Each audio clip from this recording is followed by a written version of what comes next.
Good afternoon, Black graduating class of 2023, and congratulations. Welcome, family, friends, and supporters, and happy Mother's Day to all who fill that role. It is an honor to be with you here today. Education is a beautiful and powerful thing. My friend Bob said, "Emancipate yourselves from mental slavery. None but ourselves can free our minds." Education of all forms is where freedom of mind begins. Graduates, some of you may be wondering if you belong here, if you are in the right place. You may have wondered that many times in the last few years. Know that you are not alone. I too wondered the same, about myself, not about you. I still ask myself those questions periodically. Indeed, I am asking myself those questions even now, standing in front of you in this regalia as Dean of CSUN's College of Health and Human Development. Why did the Black Graduation Committee select me for this keynote? What does this little Black girl from Pilgrim Road and Thine Bottom in Christchurch, Barbados, have to share to encourage you and inspire you? Who am I to talk not just about being Black, but being Black, brilliant, powerful, and unapologetically so? First of all, let me assure you that yes, without a doubt, you are brilliant, powerful, and you belong here. I belong here. Here in this time and space, in this Sesavenga territory, on this land enriched by your ancestors' bodies and souls is where you are meant to be. It is where I am meant to be. We belong here, but we did not get to this juncture in our lives on our own. We stand on the shoulders of strong people, resilient people, proud people who did what they had to so we could be here today. I think often of my grandmother, Dorothy Irene Best, called Mom or Dor by family and friends, who was a giant of a woman, though small in stature. Mom labored in the plantation fields with a fork, a sickle, and a hoe, from daybreak to sunset to provide for her family. Mom believed that despite the circumstances of her birth, she could make a better life for her children. She believed that despite having little education herself, her children and her grandchildren should be educated to make a better life for themselves and for each other. So I stand proudly on Mom's shoulders. I also stand on the shoulders of Mom's parents and our enslaved ancestors, of my mother, my aunts and uncles, my cousins, and the village that raised me. Now I stand side by side with them and with my sister and brother, cousins and friends to provide shoulders for others to stand on. Our tools may be different to our ancestors, but our labor and our purpose are the same. We will never know all of the names and histories of those we lean on, but when we do, we should pay respect and extend our gratitude. I am grateful to stand on the shoulders of Shirley Chisholm, the first Black woman to be elected to Congress, the first woman to run for the Democratic Party's nomination, and the first Black candidate for a major party nomination for President of the United States. Shirley Chisholm, whose mother, Ruby Seal, was born in Christchurch in Barbados, where I was also born. Shirley Chisholm told us that we have to make our own seat at the table when no one creates a space for us. But we also have to create seats and spaces for other people as well. So I ask you, graduates, whose shoulders are you standing on? Who will you let stand on your shoulders here and now?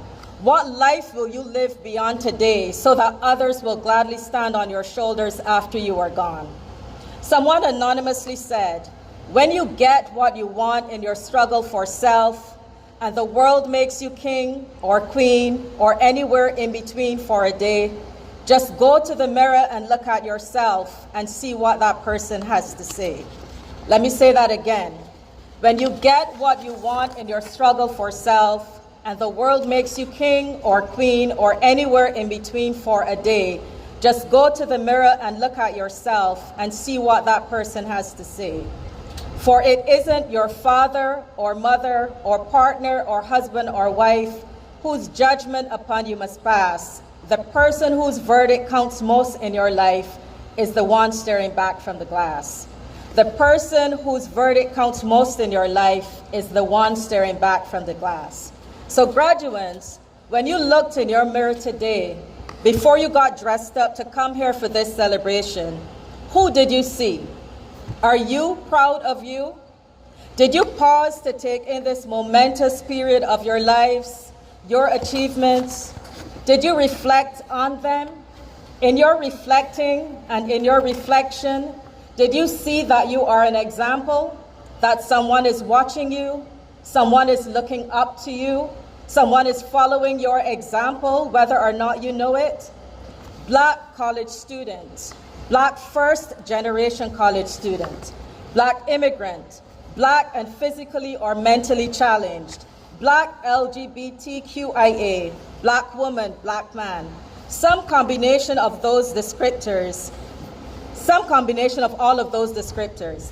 That is who we are, and we carry a lot on our shoulders, don't we? We carry our personal, educational, professional, and other goals, big or small. We carry the expectations, hopes, and dreams of family and friends. Sometimes the expectations, hopes, and dreams of entire communities. Oftentimes, we carry the weight of our race as if a single person could embody or speak for an entire race. But here we are. Some of us carry the weight of a nation, and a sense of who we are and how we behave reflects on others. It is a reflection of others.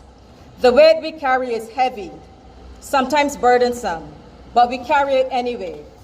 We may falter, we may fail, but we rise and continue on because it is our responsibility and we have purpose.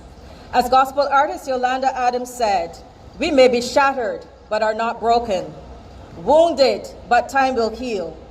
Heavy the load, lonely the road, shaken, but here I stand. Weary, still I press on. Long are the days, the tears I cry. Dark are the days, no sun in the sky. Yet, still I rise. Never to give up, never to give in, against all odds, yet still I rise. Graduates, if you've made it to this point, to the end of your degree, without tears or fears, without doubts, certainly without debt, kudos to you. I'll hazard a guess, though, that all of you had challenges to surmount on your journey to getting your bachelor's or master's degree. But you did that thing. You did it alone, you did it together, and needless to say, you did it with style and panache. Graduates, I encourage you to go out and do great things. Do good things. Do average and okay things. Just do something. Not only for yourself, but for someone else.